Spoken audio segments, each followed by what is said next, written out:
I would like to welcome you all to our annual conference, which is supposed to kick off our calendar of programs of the Brazil-Florida Business Council. Through its role as a business membership organization, the Brazil-Florida Business Council remains a foremost public forum for discussion, debate on Brazil's and Florida's business issues.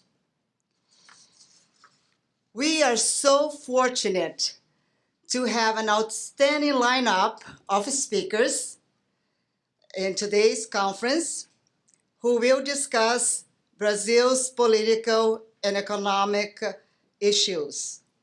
Even in trying economic times, and sometimes especially during them, trade and investment with Brazil can do well.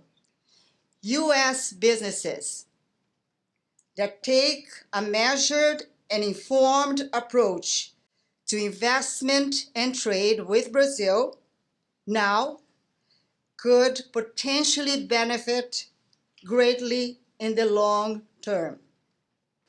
At this moment, it gives me great pleasure to introduce to you all the conference opening speaker, our dear friend, honorary chairman of the advisory board of the Brazil-Florida Business Council, Ambassador Adalnio Sena Gunning, Consul General for Brazil in Miami.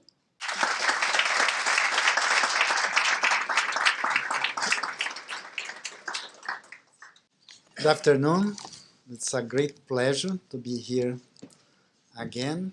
Brazilian community here is not only a group of immigrants, but it's a thriving community with a big representation in business, in culture, in education. Brazil is today responsible for an important, relevant percentage of Florida's GDP.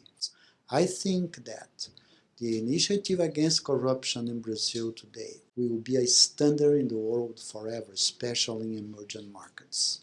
A new attitude favorable to private investments. We are establishing a program of public-private partnership regarding infrastructure that will improve the infrastructure in Brazil. Flexibility in the labor laws.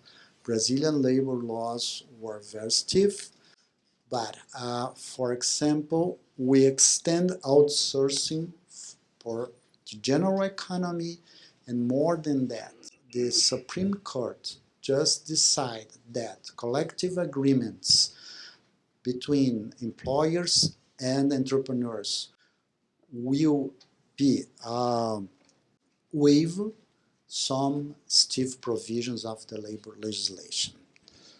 A reform of the pension system is under the way to adapt for the new Brazilian demographics.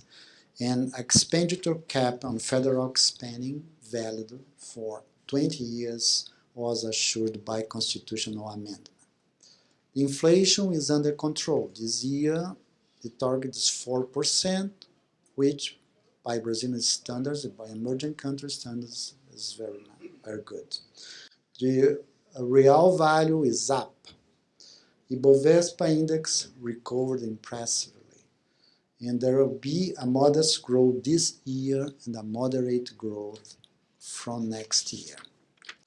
Brazilian investments in Florida are diverse from real estate to finance to manufacturing, construction, aviation, food processing, construction material, and many other segments. Brazilian companies create thousands of jobs in the state.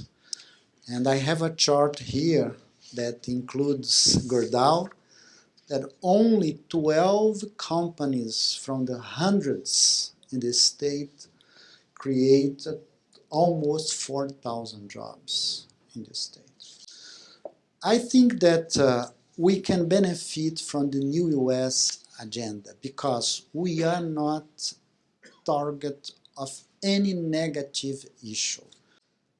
And we don't have any other issue in this, let's say, negative agenda. So we'll be maybe in a position to benefit from a positive agenda in trade, in favorable terms of exchange and investments. We are all working. All these elements, I think that bring us a very positive scenario to work on. And I am very confident that with you all together, with the institutions, the consulate and the government, we can really improve the relationship which is, and our partnership, which is our already, at least with Florida, excellent. Thank you so much.